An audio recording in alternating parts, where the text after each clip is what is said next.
안녕하세요. 반갑습니다. 벌써 소요리 문답 5번째 시간입니다. 오늘 우리 7문 하나님의 예정에 관해서 나누고자 합니다. 먼저 같이 읽겠습니다. 7문 하나님의 예정이 무엇인가? 답.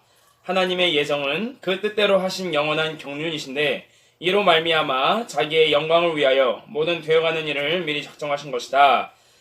오늘은 그래서 하나님의 예정, 작정에 대해서 나누고자 합니다. 우리는 언제 예정 혹은 작정이란 말을 쓰나요? 나는 살 빼기로 작정했다. 나는 내일부터 다이어트 할 예정이다. 오늘만 먹는다. 이런 식으로 그런 말을 할 때 작정 혹은 예정이란 말을 많이 쓰지 않나요? 쉽게 말해 작정이나 예정은 어떤 목적을 두고 계획을 세운다 라는 뜻으로 우리가 많이 사용합니다. 하나님의 예정에 대해서 나누기에 앞서서 주의해야 될 점이 있어요. 이게 시대를 불문하고 뜨거운 감자가 아니었던 적이 없습니다. 먼저 작정과 예정의 차이에 대해서 말씀을 드리면 작정은 모든 피조물들에 대한 하나님의 계획이라고 말씀을 드린다면 예정은 그 가운데에서 천사나 인간에 대한 특별히 인간의 어떤 구원에 관련한 계획을 말씀할 때 우리는 예정이라는 표현을 써요. 작정. 하나님께서 모든 것을 예정하셨다라고 할 때 이런 질문들을 많이 받아보셨을 거예요. 혹은 이런 질문들도 하신 분들이 있겠죠.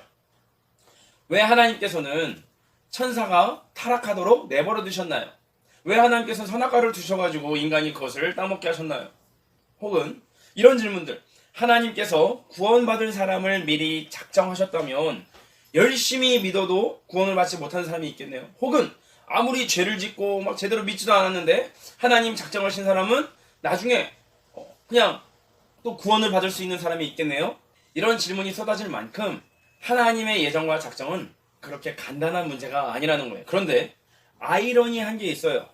정작 성경에서는 이 하나님의 예정과 작정에 대해서 그렇게 복잡하게 기록하고 계시지 않다라는 거예요. 성경에서는 예정과 작정에 대한 목적이 분명히 있는데 그 목적에 관심을 두지 않고 쓸데없는 논쟁으로 서로 막 싸우고 분열되고 이런 일들이 너무 많았다는 거예요. 예정론에서 논쟁의 핵심은 하나님의 주권에 관련한 문제라는 거예요. 특히 그 죄의 기원 관련해서 그렇습니다. 하나님께서 모든 것을 예정하셨다면 죄가 어떻게 이 땅에 들어왔는가? 여기에는 두 가지 생각이 있을 수 있습니다. 하나님께서 이 죄와 타락을 막지 않으셨다. 혹은 하나님께서 죄와 타락을 막지 못하셨다. 이런 두 가지에 대한 생각들이 있다는 거예요. 두 가지 다 문제가 있는데 만약에 하나님께서 죄를 짓는 것을 막지 않으셨다라고 한다면 하나님의 주권에 대해서는 인정하는 것이지만 마치 하나님께서 죄를 알고도 막지 않으신 죄의 조성자같이 되어버린다는 거예요. 그런데 반대로 하나님께서 이 사람이 죄를 지을 것을 알고도 죄를 막지 못하셨다라고 한다면 뭐가 문제일까요? 전지전능하신 하나님의 주권이 흔들린다라는 거예요. 그렇기 때문에 이 두 가지는 다 어떻게 뭘 받아들이든지에 관해 문제가 있을 수밖에 없다는 거예요. 근데 이건 모두가 다 우리의 이성의 한계로 하나님에 대해서 평가를 하려는 그러한 생각들로 인해서 나온 질문이라는 거예요. 여기에 대한 성경의 유일한 대답은 뭐냐? 우리가 알 바 아니다 라는 거죠. 명확하죠. 우리의 이성적 한계를 분명하게 인정을 하고 성경에서 말씀하시는 데까지만 믿는 것이 그리스도인의 신앙의 핵심이에요. 이 외에 더 나아가면 쓸데없는 추론이 되어지고 우리는 소설을 믿게 되는 거예요. 그래서 안 되겠죠. 도리어 우리가 분명히 믿어야 될 바는 뭐냐? 우리 성경에서 말씀하시는 우리 하나님은 어떤 분이시냐? 선하신 하나님이시라는 거예요. 그 선하신 하나님께서 모든 것을 다 선하게 창조하셨어요. 하나님께서 모든 것을 창조하시고 뭐라고 말씀하셨죠? 보시기에 좋았더라. 그러면 왜 선하게 창조하신 천사가 타락을 했고 이 땅에 죄가 들어올 수 있게 되었느냐?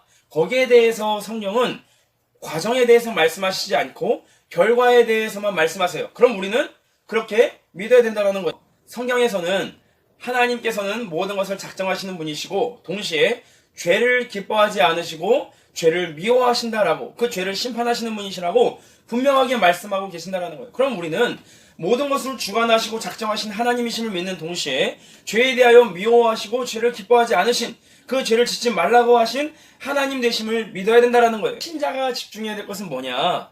성경에서 하나님의 작정과 예정에 대해서 말씀하실 때 어떠한 목적을 두고 말씀하셨느냐, 성경 어느 부분에 어떻게 이 작정과 예정이 쓰였느냐, 그게 중요한 거예요.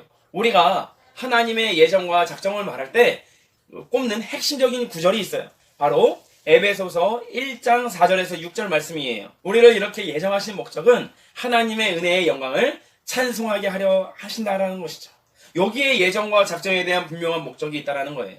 성경에서 하나님의 예정에 대해 말씀하실 때 죄를 짓게 하셨네, 누구는 구원 받았네, 못 받았네, 이렇게 말하라고 예정에 대해서 작정에 대해서 말씀하신 게 아니라 우리 구원의 시작이 누구에게 있느냐, 우리가 먼저 하나님을 알아가지고 예수님을 믿고 그렇게 하는 것이냐, 그게 아니라 내가 하나님을 알기 전에 하나님이 먼저 나에게 찾아오셔서 나를 먼저 아시고 부르시고 나를 정하신 그 하나님께서 예수 그리스도로 말미암아 우리를 구원하여 주셨다.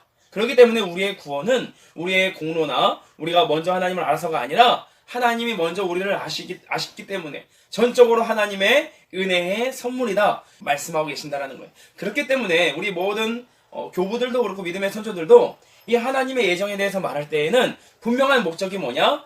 하나님께서 신자를 위로하시기 위하여서 기록하게 하셨다. 우리를 위하여 구원 계획을 세우신 그 하나님께서 하루아침에 세우신 게 아니라 오래전부터, 태초전부터 이러한 구원의 계획을 세우신 오랜 그 하나님의 선물이라는 것을 우리가 알 때 우리는 감격하고 그 하나님을 예배하고 또한 감사하며 찬양할 수밖에 없다라는 거예요. 이게 바로 하나님의 예정을 아는 신자의 마땅한 목적이고 마땅한 방향이라는 거예요. 이렇게 우리를 예정하신 하나님 안에서 우리는 참으로 기뻐하고 감사하며 살아갈 수 있음을 우리는 분명히 붙들어야 될 것입니다. 자, 우리 하나님의 예정에 관해서 간단하게 한번 요약해 보겠습니다. 먼저 우리가 예정, 하나님께서 예정하셨다라고 했을 때 그 성경에서는 이 하나님의 예정을 인간의 구원과 관련하여서 말씀하셨다라는 거예요. 우리 이 구원의 시작이 나에게 있지 아니하고 하나님께 있다. 내가 먼저 하나님을 안 게 아니라 하나님께서 먼저 나를 아시고 찾아오셨다. 이것을 알므로 성도에게 위로와 소망을 주시기 위한 것이 바로 하나님의 예정에 관한 하나님의 말씀이라는 거예요. 그렇기 때문에 우리 신자는 이 예정을 할 때 우리 구원의 그 근본과 모든 것이 다 하나님께 있다라는 것. 우리가 구원을 받았네 못 받았네 이러한 고민은 우리의 것이 아니라는 것이죠. 무엇보다도 우리를 구원하신 하나님께 감사하고 찬송하고 영광을 올려드리는 것이 바로 이 예정의 목적이라는 겁니다. 이러한 큰 예정의 사랑과 은혜를 입은 우리 사랑하는 성도님들에게 주님의 위로가 있기를 간절히 소망합니다. 감사합니다.